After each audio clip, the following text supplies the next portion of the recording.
Baka? Aku mendengar kabar tentang seorang wanita di kota ini. Cantik, kaya, terkenal. Aku tidak ingin menghukumnya. Aku tidak ingin mempermalukannya.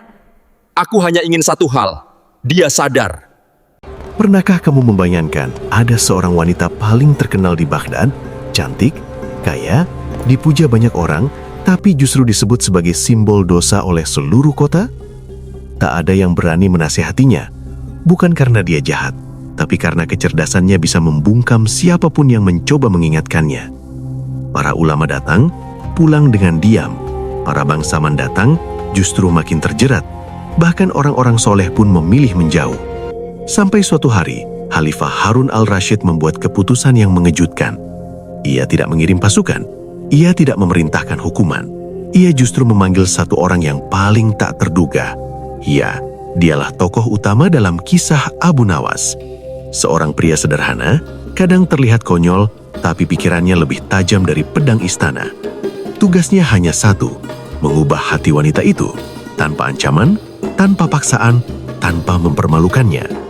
Dan yang lebih mengejutkan lagi, Abu Nawas tidak membawa kitab, tidak membawa ceramah panjang, bahkan tidak membawa hadiah. Ia hanya membawa sebuah kendi kosong. Tapi dari kendi itulah, sebuah rahasia besar terbuka, sebuah ketakutan yang selama ini tersembunyi mulai muncul, dan sebuah hati yang sudah lama membeku perlahan mulai retak. Apa yang sebenarnya dilakukan Abu Nawas, dan kenapa hanya dia yang mampu menyentuh hati yang tak pernah disentuh siapapun? Assalamualaikum warahmatullahi wabarakatuh. Selamat datang di Cerita Bijak Abu Nawas, tempat berkumpulnya kisah-kisah penuh hikmah, kecerdikan, dan pelajaran hidup yang menyentuh hati. Mohon dukungannya untuk subscribe, like, dan komen, serta nyalakan loncengnya. Tolong tulis sholawat di kolom komentar agar kita semua mendapatkan syafaat di hari akhir. Saya doakan bagi setiap tangan yang menekan tombol subscribe hari ini, semoga Allah mudahkan segala urusannya, diluaskan pintu rezekinya, dan diberikan keberkahan dalam setiap langkahnya. Amin ya Rabbal Alamin. Pagi itu, suasana istana Baghdad terasa sedikit berbeda. Udara memang sejuk, burung-burung masih berkicau di taman istana. Tapi wajah Khalifah Harun al-Rashid terlihat murung. Beliau duduk di singgasana sambil menghela napas panjang berkali-kali, membuat para pengawal saling pandang dengan wajah bingung. Kenapa Baginda terlihat seperti orang kehilangan sendal sebelah? Bisik seorang pengawal pelan. Diam, itu bukan urusan kita, sahut pengawal lain cepat. Khalifah menatap jauh ke arah jendela. Baghdad ini kota besar, kota indah, tapi kenapa hatiku terasa tidak tenang? Gumamnya. Seorang penasihat mendekat. Apa yang mengganggu pikiran Baginda? Khalifah mengusap janggutnya pelan. Hamba mendengar kabar tentang seorang wanita di kota ini. Cantik, kaya, dipuja banyak orang, tapi justru disebut sebagai simbol dosa oleh seluruh kota. Penasihat itu mengangguk pelan. Hamba juga mendengar kabar itu, Baginda. Khalifah berdiri. Aku tidak ingin menghukumnya. Aku tidak ingin mempermalukannya. Aku hanya ingin satu hal. Dia sadar. Ia berpikir sejenak, lalu berkata, panggil Abu Nawas. Tak lama kemudian terdengar langkah santai di lorong istana. Assalamualaikum Baginda, sapa Abu Nawas sambil membungkuk setengah hati. Sorbannya sedikit miring, bajunya pun tampak belum rapi. Khalifah mengernyit. Kamu baru bangun tidur ya? Abu Nawas tersenyum lebar. Kalau hamba bilang habis tahajud, Baginda pasti tidak percaya. Jadi jujur saja, hamba baru bangun. Beberapa pengawal menahan tawa. Khalifah menghela napas, tapi sudut bibirnya ikut terangkat. Aku punya tugas penting untukmu. Kalau tugasnya suruh hamba menikah, hamba menyerah dari sekarang Baginda, jawab Abu Nawas cepat. Aku serius, bentak Khalifah, tapi nadanya tidak benar-benar marah. Abu Nawas langsung berdiri tegak. Baik Baginda, hamba siap, asal jangan disuruh bayar pajak yang belum lunas. Khalifah berjalan mendekat. Ada seorang wanita di Baghdad. Banyak orang datang kepadanya sampai melupakan keluarga dan kewajiban. Aku ingin dia berubah. Tapi ingat, tanpa ancaman, tanpa kekerasan, dan tanpa mempermalukannya. Abu Nawas mengelus dagunya pelan. Berarti hamba harus bikin dia sadar, tapi tidak boleh menakut-nakuti. Benar, Abu Nawas mengangguk pelan. Baginda, mengubah hati orang itu susah. Bahkan hamba saja kadang susah mengubah hati hamba sendiri kalau sudah lihat sepiring baklava. Khalifah hampir tertawa. Kamu sanggup atau tidak? Abu Nawas tersenyum kecil. Insya Allah sanggup, tapi hamba butuh satu hal. Apa itu? Waktu. Dan jangan tanya hamba mau ngapain. Soalnya rencana hamba biasanya terlihat gila di awal. Khalifah menatapnya dalam-dalam, lalu mengangguk. Pergilah, Aku percaya padamu. Abu Nawas membungkuk hormat, lalu berbisik pelan pada dirinya sendiri. Baiklah, sekarang waktunya mencari hati yang tersesat sebelum janggut hamba ikut tersesat. Pagi itu, Abu Nawas tidak langsung berangkat mencari wanita yang dimaksud Khalifah. Ia justru duduk santai di warung kopi langganannya di pinggir pasar Baghdad. Baginya, kalau ingin tahu rahasia kota, cukup duduk di warung kopi. Disitulah semua cerita berseliweran lebih cepat daripada burung merpati. Bang Jabar, kopinya yang pahit ya, biar otak hamba ikut melek, kata Abu Nawas sambil duduk selonjoran. Pemilik warung tertawa kecil. Tumben pagi-pagi sudah kelihatan serius. Was, lagi mikirin utang atau mikirin jodoh? Abu Nawas menghela napas panjang. Kalau mikirin utang, hamba bisa tidur. Kalau mikirin jodoh, hamba bisa lari. Ini hamba lagi mikirin tugas dari Khalifah. Beberapa orang di meja sebelah langsung memasang telinga. Tugas apa? Tanya Bang Jabar penasaran. Nyari jalan buat melembutkan hati orang yang katanya sudah keras kayak batu bata, jawab Abu Nawas pelan. Seorang pedagang kurma yang ikut nimbrung langsung berkomentar, kalau yang kamu maksud wanita itu, semua orang juga tahu. Cantiknya bukan main, tapi mulutnya juga tajam. Banyak ulama datang, mau menasihati, pulangnya malah diajak debat. Orang lain menimpali, bukan cuma pintar, dia juga cerdas sekali. Sekali bicara, orang bisa lupa mau marah atau mau ceramah. Abu Nawas mengangguk-angguk sambil menyeruput kopi. Berarti bukan tipe yang bisa dilawan pakai ceramah panjang ya? Wah, jangan harap, kata Bang Jabar. Pernah ada ustaz datang bawa kitab tebal, baru 5 menit ngomong ustaznya malah bingung sendiri. Semua orang tertawa kecil.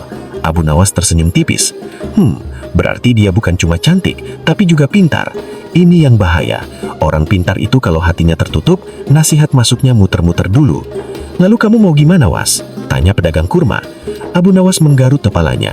Kalau aku datang bawa ceramah, dia pasti langsung pasang tembok. Kalau aku datang marah-marah, dia pasti melawan. Jadi aku harus cari jalan yang bikin dia mikir sendiri. Bang Jabar mengerutkan keningnya. Maksudnya? Kadang orang tidak berubah karena dinasehati, mereka berubah karena hatinya disentuh, jawab Abu Nawas pelan. Ia terdiam sejenak, memandang cangkir kopinya. Orang seperti dia pasti sudah sering dengar kata dosa, taubat, ingat mati, tapi mungkin belum pernah benar-benar merasakannya. Jadi kamu mau bikin dia takut? Tanya seseorang. Abu Nawas menggeleng. Bukan takut.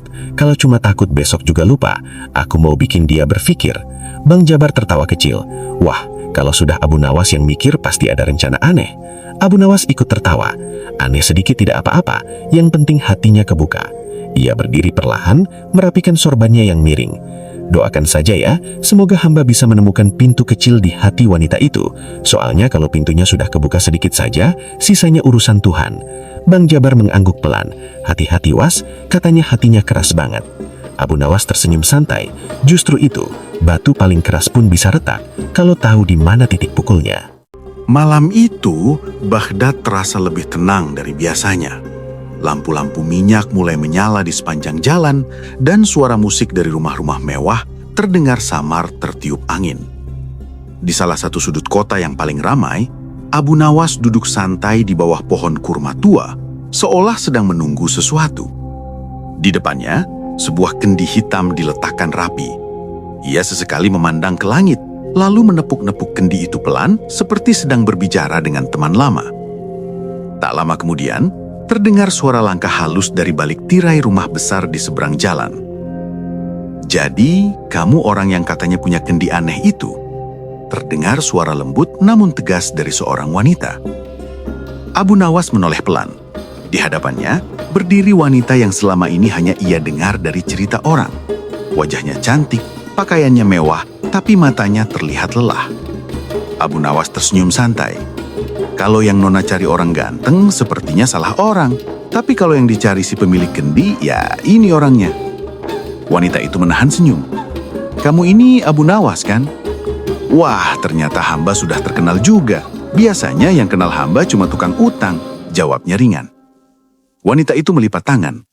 Aku dengar kendi itu bisa memperlihatkan masa depan, benarkah? Abu Nawas mengangkat bahu. Tergantung siapa yang melihat. Kalau yang melihat hatinya terang, yang terlihat juga terang. Kalau hatinya lagi capek, ya yang terlihat juga beda. Wanita itu terdiam sejenak, lalu duduk di bangku kayu dekat Abu Nawas. Ini pertama kalinya ada orang yang tidak memujinya, tidak menatapnya dengan kagum, dan tidak mencoba menarik perhatiannya. Kamu tidak takut duduk di sini? Tanyanya pelan. Takut kenapa? Jawab Abu Nawas polos. Kamu tahu siapa aku? Abu Nawas mengangguk santai. Tahu, kamu orang yang sering bikin banyak orang lupa waktu. Wanita itu menghela napas. Biasanya orang langsung menasihatiku atau memarahiku. Kalau dinasihati terus tapi tidak berubah, berarti bukan telinganya yang salah, mungkin caranya saja yang belum pas. Wanita itu menatapnya, sedikit heran. Jadi kamu tidak mau menasihatiku? Abu Nawas menatap langit. Hidup itu aneh ya Nona. Banyak orang punya rumah besar tapi tidurnya tidak nyenyak. Banyak yang punya teman banyak tapi hatinya tetap sepi. Wanita itu terdiam. Kata-kata itu terasa sederhana, tapi seperti menyinggung sesuatu yang lama ia pendam. Kamu pernah merasa sepi di tengah keramaian? Tanya Abu Nawas pelan. Wanita itu tersenyum tipis, tapi matanya mulai berkaca-kaca. Semua orang yang datang ke tempatku tertawa, tapi saat mereka pulang, sunyi sekali. Abu Nawas mengangguk pelan. Kemewahan itu bisa bikin orang lupa, tapi hati tetap butuh ketenangan. Wanita itu menatap kendi hitam di depannya. Tangannya perlahan menyentuh permukaannya.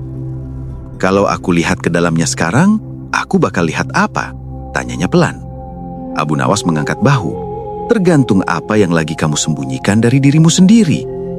Wanita itu menarik napas panjang. Lalu dengan ragu, ia mendekatkan wajahnya ke mulut kendi yang gelap. Ia menatap ke dalam. Beberapa detik pertama tidak ada apa-apa, hanya gelap. Tapi entah kenapa dadanya mulai terasa sesak. Ia tidak melihat sihir, tidak melihat cahaya, tapi ia seperti melihat bayangan dirinya sendiri, sendirian. Bayangan rumah yang kosong, bayangan wajahnya yang menua, bayangan dirinya duduk sendirian tanpa siapa-siapa. Tangannya mulai bergemetar. Abu Nawas, suaranya lirih. Iya? Aku takut. Abu Nawas tidak langsung menjawab, ia hanya menatapnya tenang. Aku takut suatu saat nanti semua ini hilang. Kecantikan, harta, orang-orang yang datang, semuanya. Air matanya mulai jatuh satu persatu. Aku dulu tidak begini, katanya sambil terisak. Aku cuma ingin hidup layak. Aku ingat ibuku, dia selalu bilang aku anak yang baik. Abu Nawas menunduk sedikit, membiarkannya berbicara. Tapi aku malah tersesat, sedikit demi sedikit.